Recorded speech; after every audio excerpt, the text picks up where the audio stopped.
Bonjour tout le monde. Bonjour. J'espère que vous allez bien. Ok. Qui espère passer une bonne soirée aujourd'hui? Vous avez raison. J'espère que vous passeriez de bons moments avec nous. Bon, comme prévu, nous allons commencer notre soirée par une chorégraphie qui sera présentée par le groupe des G2A. GDJ. En groupe de jeunes. Encouragez-les. À vous les G2A.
Ça commence par des chants, on va aussi chanter quelques chants avant d'écouter des témoignages comme l'a dit Géasi. Ce premier chant s'appelle Jésus sauve. Et si on chante ce chant-là, si on est là ce soir pour chanter, pendant tout ce week-end, c'est pas juste pour chanter et pour faire joli, c'est parce qu'on a un message à transmettre. Et ce message, c'est qu'il y a de l'espoir. Et en Jésus, il y a de l'espoir. Alors c'est sûr que ça peut paraître un peu fou ce que je dis, mais la relation avec Dieu, c'est quelque chose de vrai et que chacun doit expérimenter. C'est pas juste des mots, c'est pas juste des phrases. Pour prendre ce premier chant, je vous invite à vous lever, c'est un chant dynamique. Le chant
Bonsoir à tous. Bonsoir. Dans le monde dans lequel nous vivons, souvent on traverse beaucoup d'épreuves. C'est très dur. On est souvent tenté de s'éloigner de Dieu. Alors que sa parole nous donne déjà des conseils pour réussir à surmonter ces épreuves. Et il faut rechercher sa maison et son royaume. Et se focaliser sur un jour auprès de lui.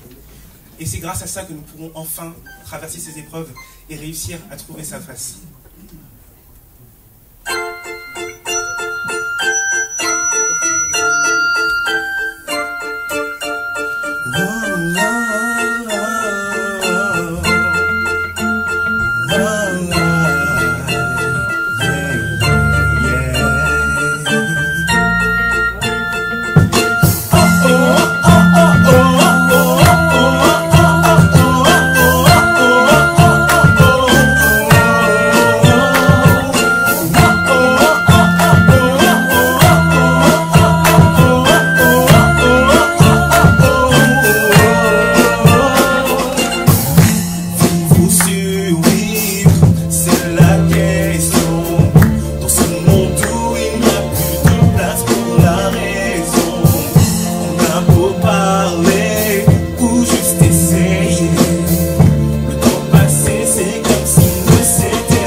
moment. Oui. Dans les minutes qui suivront, on va avoir l'occasion d'entendre le témoignage de deux charmantes filles à qui je demande de se rapprocher sous vos ovations, s'il vous plaît.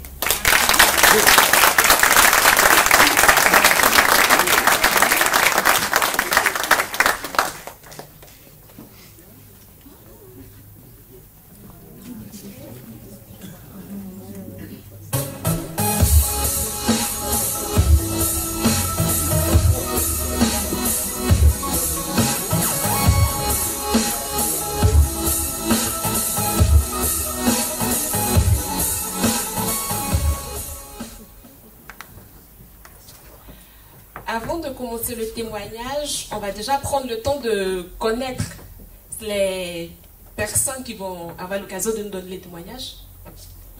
Et je vais commencer par Flamena. Flamena, tu me corriges après si je me trompe. Tu as 20 ans. Tu es étudiante en deuxième année de DUT qualité logistique à l'Université d'Orléans. Plus tard, tu souhaiterais être manager sécurité environnement. Excuse-moi, qualité sécurité environnement. Flamena nous dit qu'elle aime écouter la musique et faire le sport. À côté de cela, elle a une grande passion et j'aimerais savoir, qui peut nous dire c'est quoi la grande passion de Flamena? La danse.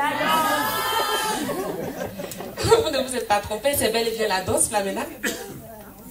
Et plus tard, si vous désirez inviter Flamena, elle nous dit qu'elle aime le saka-saka accompagné de la banane plantain. Passons à présent à Roberta.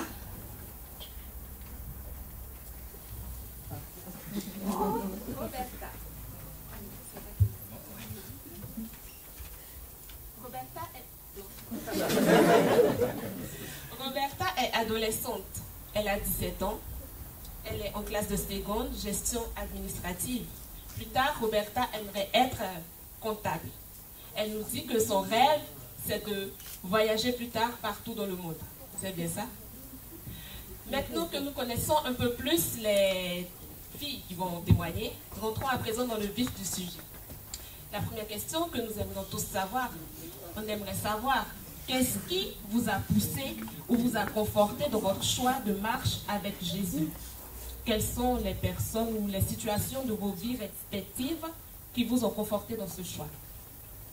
Alors, déjà, qu'est-ce qui m'a conforté dans le choix d'accepter le Seigneur?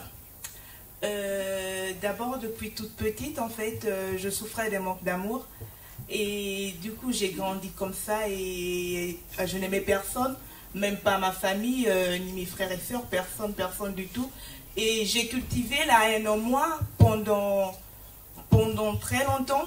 Et de l'âge de 10 à 15 ans, j'ai enchaîné des tentatives de suicide parce que pour moi, j'avais pas, en fait, pour moi, la vie, elle n'était rien. Pour moi, personne ne m'aimait. Pourtant, il y avait mes parents qui m'aimaient, mais tellement le comportement que j'affichais envers eux. Du coup, je voyais pas que les gens, ils m'aimaient.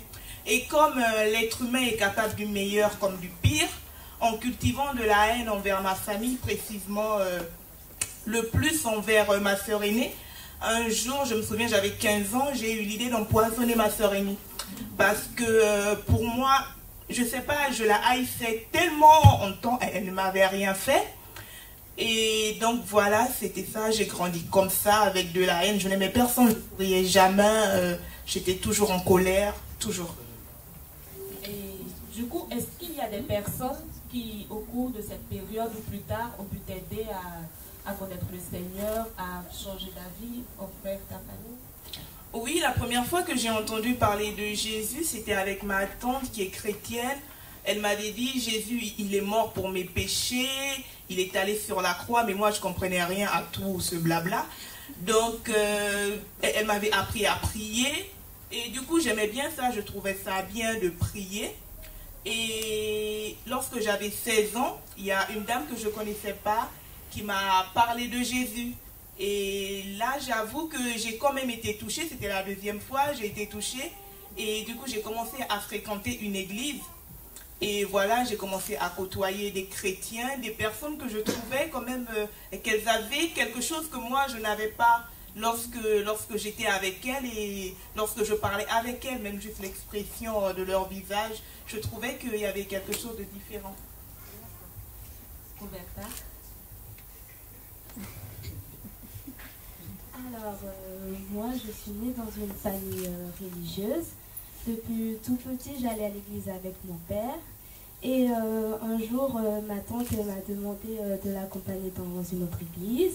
Et j'étais allée avec elle et je me suis sentie bien parce que quand j'allais à l'église avec mon père, je voulais ressentir un truc que je ne ressentais pas.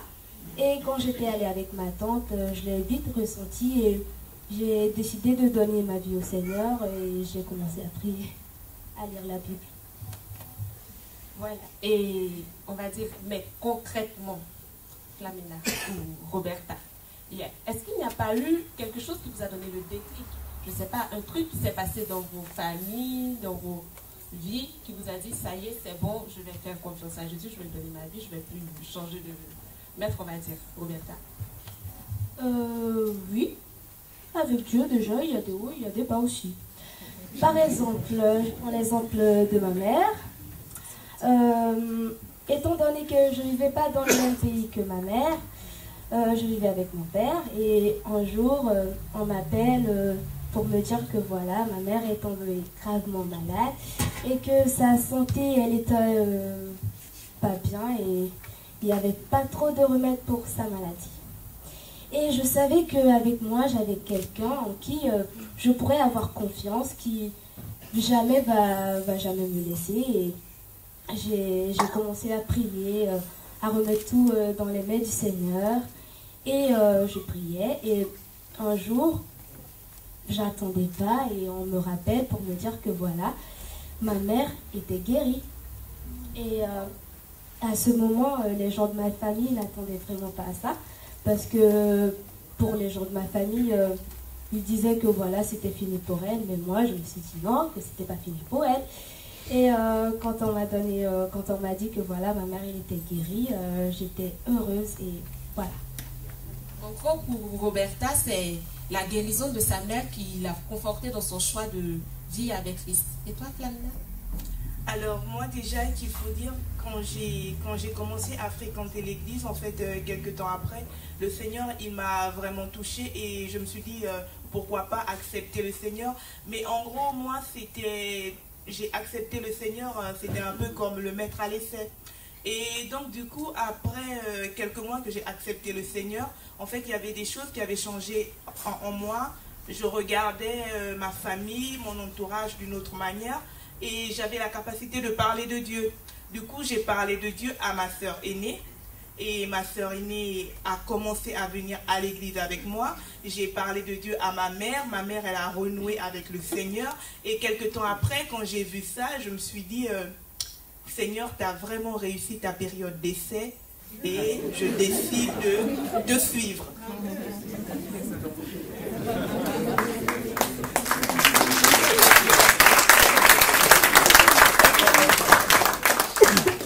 Et moi aussi, quand j'ai su que ma mère elle était guérie, j'ai décidé de m'engager avec le Seigneur pour toute ma vie. Et 2 mois après, je me suis baptisée à l'âge de 13 ans.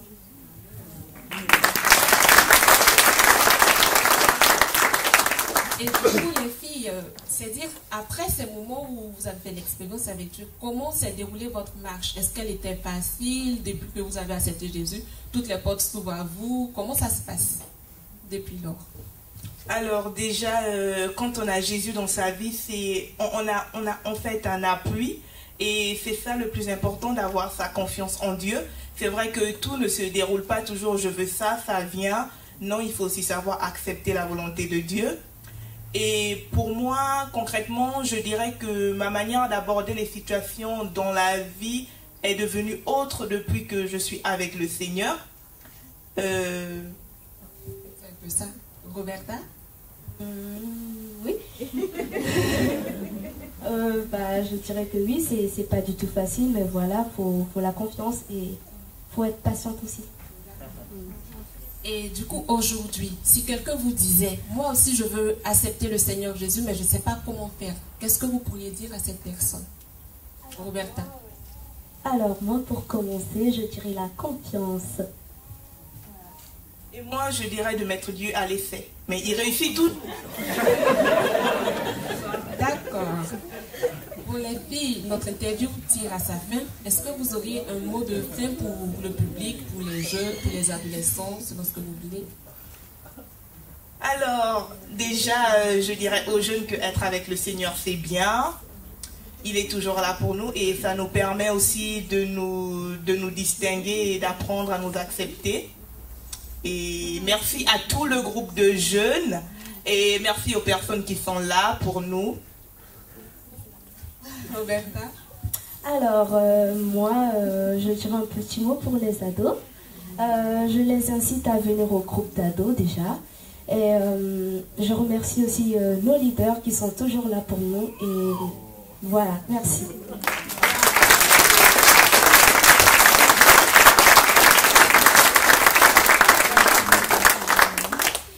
Eh bien, c'est sur ces mots que vous prenez fin cette interview ou témoignage. Nous vous remercions pour votre attention et vous souhaitons de passer une agréable suite de programme. Merci.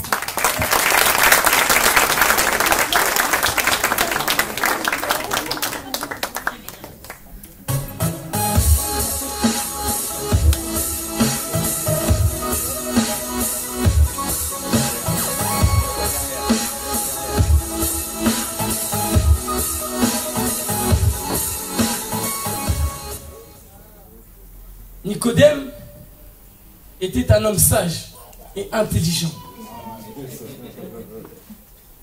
Sa grande culture et ses nombreuses connaissances avaient fait de lui un grand docteur en matière de droit et de philosophie des religions.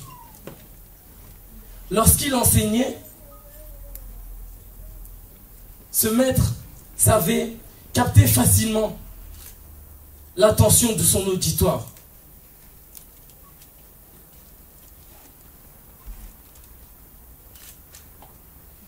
Composé de personnes conquises et fascinées par son charme. Ses apprentis buvaient ses paroles avec envie. Ils voulaient l'approcher, mais ils n'osaient pas à cause de son statut imposant. Éloquence, charisme, voilà qui était Nicodème, un homme à la science infuse.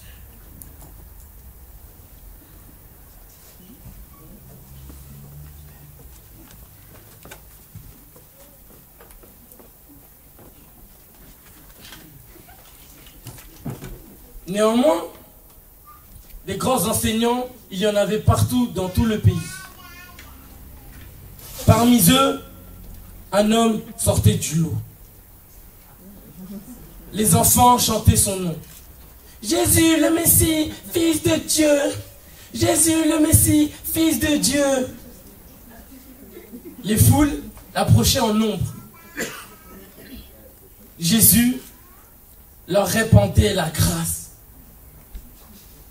Il leur enseignait sur la vérité, sur leur vie, sur la quête du bonheur et de la paix.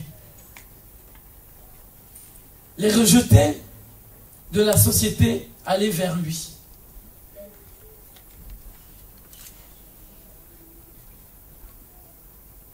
Jésus les accueillait à bras ouverts, chaleureusement. Ces malvoyants qui croyaient en lui, le Messie leur rendait la vue. Quel choc de voir le jour.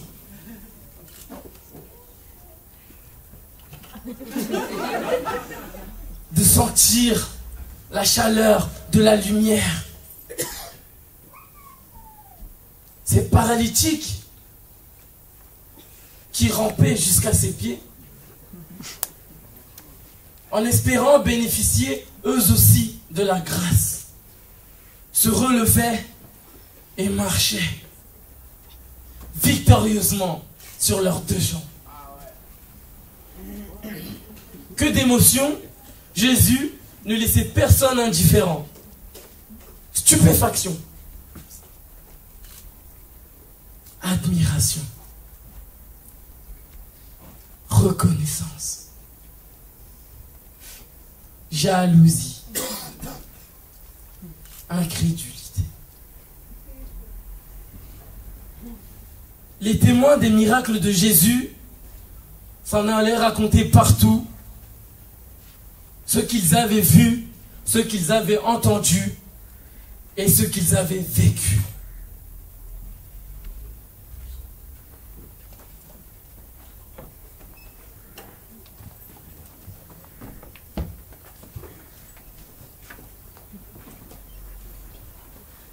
Nicodème avait entendu parler de Jésus, de la pertinence de ses paroles et des actes miraculeux qu'il accomplissait. Mais Nicodème, malgré son grand savoir, ne savait pas trop quoi penser de Jésus. C'est ainsi, dans sa grande curiosité, il va décider d'aller rencontrer Jésus en personne.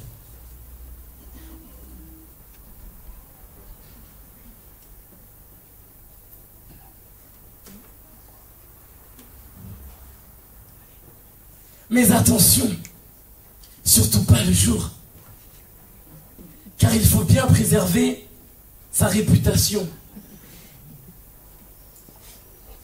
Il va rencontrer Jésus la nuit.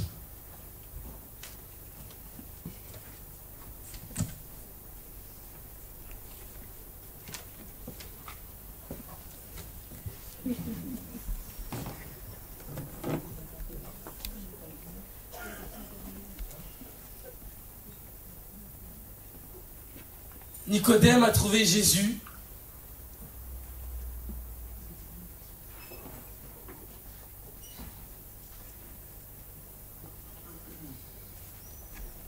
a trouvé Jésus il le salua en ces termes. Maître,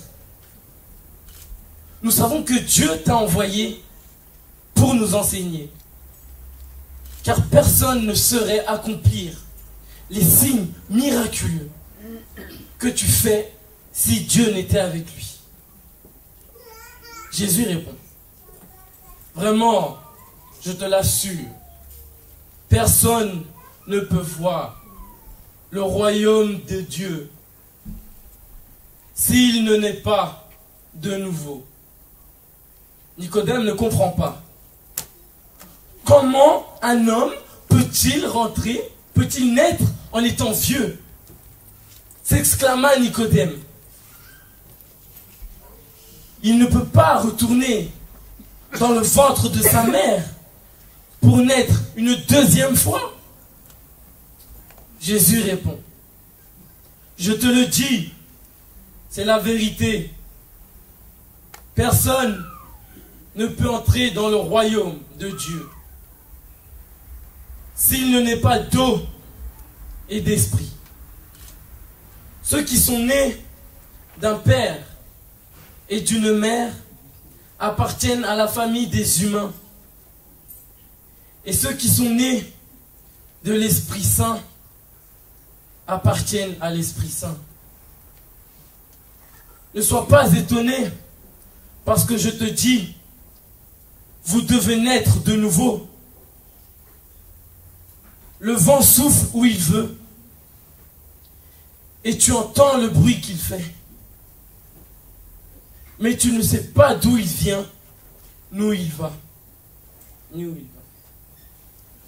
C'est la même chose pour ceux qui sont nés de l'Esprit Saint. Alors Nicodème demande à Jésus, mais comment? C'est impossible. Jésus répond, tu es un maître connu dans le pays et tu ne sais pas cela?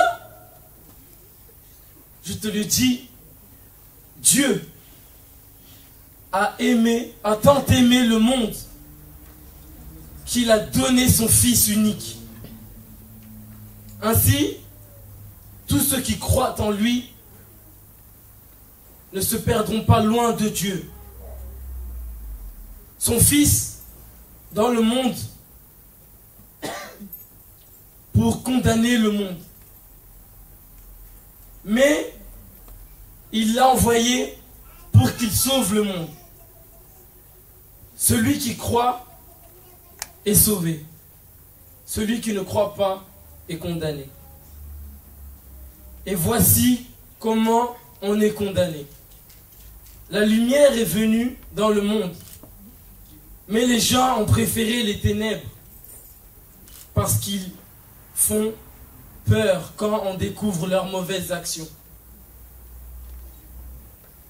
Mais ceux qui font la volonté de Dieu vers la lumière, ainsi vont clairement ce qu'ils font. On voit qu'ils obéissent à Dieu.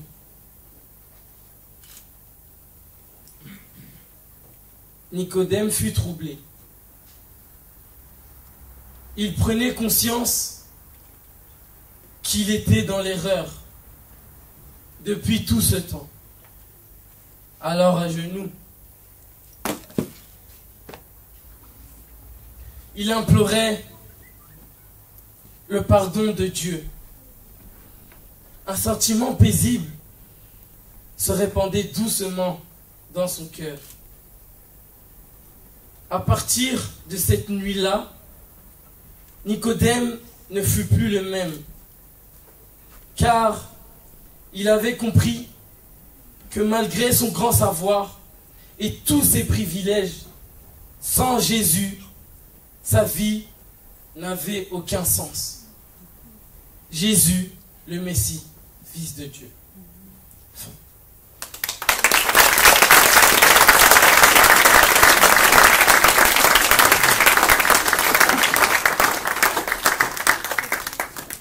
Nicodème, Mathias. Jésus, Emmanuel. Rachel, les habitants. Léa. Manu. Roméo. Et le groupe.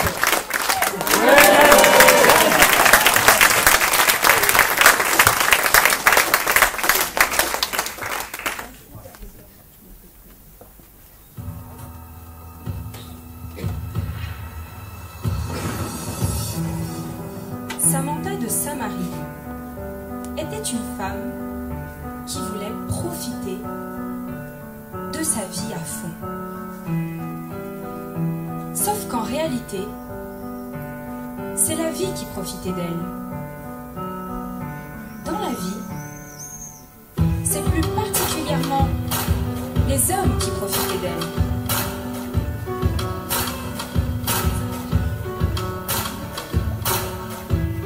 Dans son désir de vouloir profiter de la vie, de vivre d'amour et d'eau fraîche, Samantha a fini par tromper son premier mari, qui, voyant sa vie s'écrouler, l'a répudié, le cœur brisé.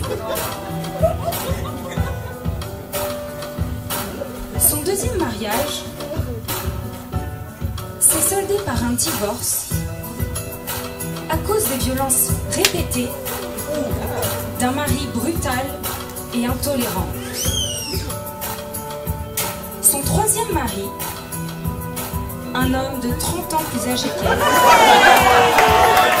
est décédé 2 ans et 3 mois après leur mariage suite à une brusque maladie. Samantha se remaria pour la 4e fois avec un homme d'affaires qui la quitta du jour au lendemain, après 4 ans de mariage, pour une autre femme beaucoup plus jeune qu'elle.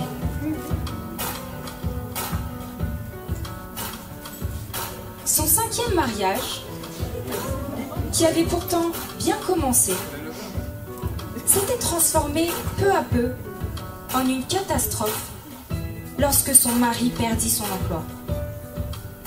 Ce dernier devenu trop endetté, Samantha décida de divorcer. Et pour couronner le tout, quelques mois après son divorce, et ne supportant plus d'être seule, Samantha décida de sortir secrètement avec le mari de l'une de ses rares copines.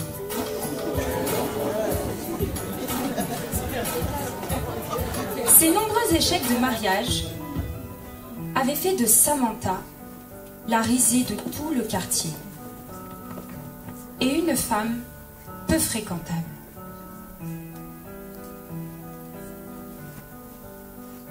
Cependant, un jour, vers midi, alors qu'elle venait puiser de l'eau, en s'apitoyant sur sa solitude et ses nombreux échecs, Samantha rencontra Jésus, qui lui dit: « S'il te plaît, donne-moi à boire un peu d'eau. » « Comment oses-tu me demander de l'eau alors que tu ne me connais pas ? Si tu savais quel don Dieu veut te faire, et qui est celui qui te demande à boire, c'est toi qui aurais demandé à boire, et il t'aurait donné de l'eau vive. » Non seulement tu n'as pas de seau, mais le puits est profond. D'où la tires-tu donc ton eau vive ? Celui qui boit de cette eau aura de nouveau soif. Mais l'eau que je lui donnerai deviendra en lui une source intarissable qui jaillira jusque dans la vie éternelle. Donne-moi de cette eau-là, pour que je n'ai plus soif, et que je n'ai plus besoin de revenir puiser de l'eau ici. Va donc chercher ton mari, et reviens ici. Je ne suis pas mariée. Tu as raison de dire, je ne suis pas mariée. En fait, tu l'as été 5 fois. Et l'homme avec lequel tu vis actuellement n'est pas ton mari. Ce que tu dis là est vrai. Alors la femme laissa là sa cruche, se rendit à la ville, et la voilà qui se mit à dire autour d'elle: « Venez, venez, venez voir un homme qui m'a tout dit, qui a dit tout ce que j'ai fait. Et si c'était le sauveur du monde ?»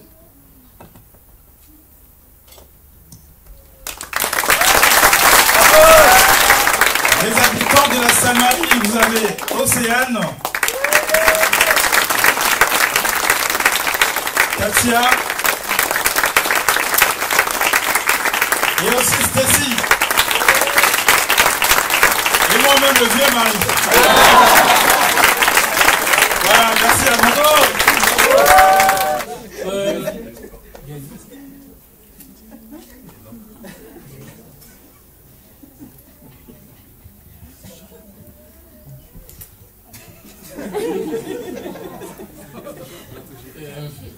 un chat.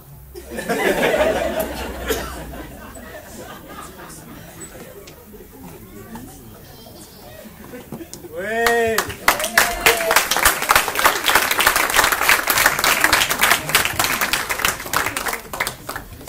Avant juste de prendre ces chants, les jeunes et les adolescents, à travers leurs témoignages, à travers ces 2 pièces de théâtre, les textes des évangiles que nous retrouvons dans la Bible, si vous ne connaissez pas, si vous avez des questions sur ce qui concerne ce que c'est la Bible, n'hésitez pas de vous rapprocher des jeunes et des adolescents. Ils pourront vous conseiller sur la lecture de la parole de Dieu. Vous avez compris que dans tout ce que nous avons entendu et vu là ce soir, la question centrale, c'était: est-ce que j'ai fait cette rencontre avec Jésus? Roberta, dans son témoignage, nous a parlé de son expérience en tant qu'adolescente, déjà à 13 ans, qu'elle a fait cette expérience. Flamena aussi nous a parlé de cette expérience, cette rencontre avec Jésus. Et les deux pièces de théâtre, que ce soit la rencontre de Jésus et Nicodème, peut-être vous faites partie des érudits d'Orléans, ou même de la France. La rencontre avec Jésus vous concerne. Et aussi cette femme qui était lassée de la vie, qui a essayé de combler la place de Jésus par les différentes expériences du mariage.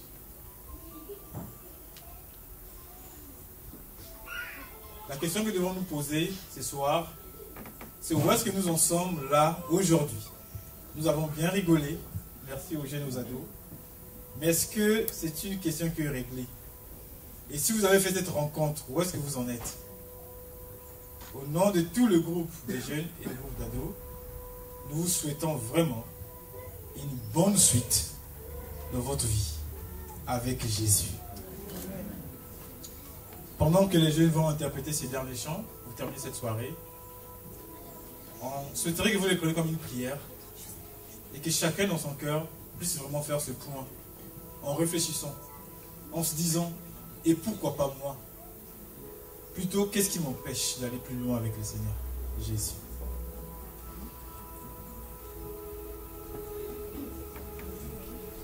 On va prendre un chant qui parle de la grâce infinie de Dieu.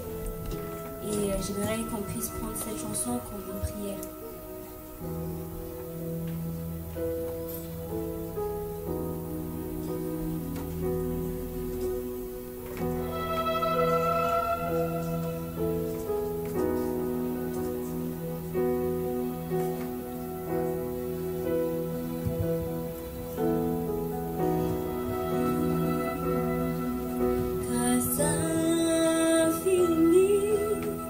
Qui va sauver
soleil s'éteindra.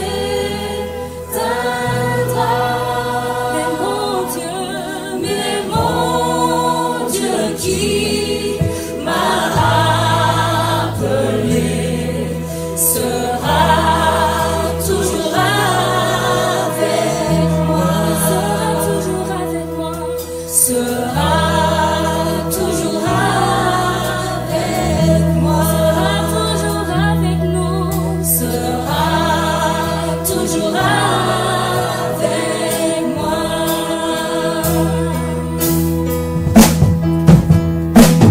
Il m'a sauvé et libéré, mon Dieu, mon sauveur m'a racheté. Son amour, il m'envahit, amour, il m'envahit, grâce infinie. Il m'a sauvé, libéré,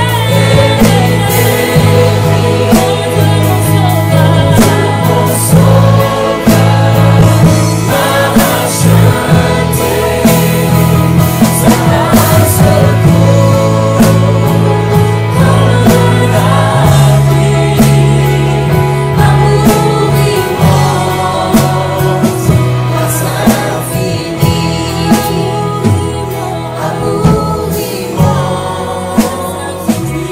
infinie, amour immense, grâce infinie, amour immense, grâce infinie.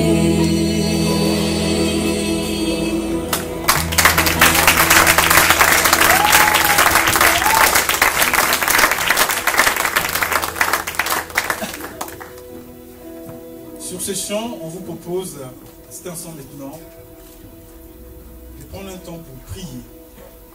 C'est quoi prier?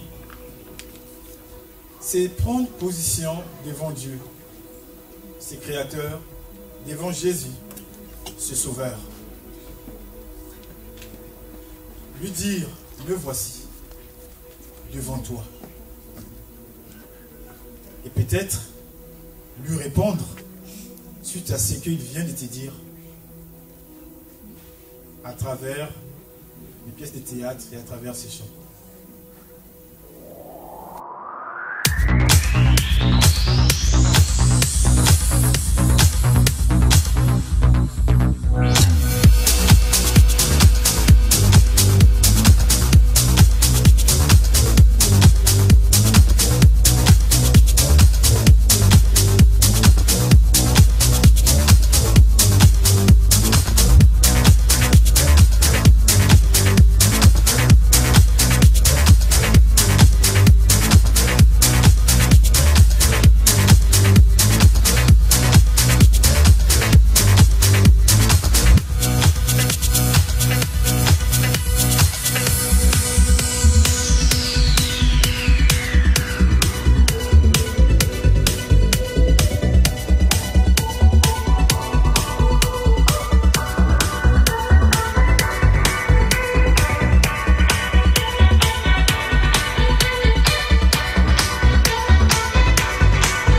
Comme vous l'avez constaté, cette soirée a été organisée par le groupe d'ados et le groupe des jeunes de l'église Parole de Vie.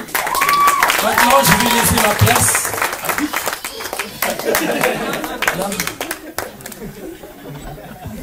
Merci Giazi. On peut l'applaudir s'il vous plaît. Il a mis l'ambiance le petit.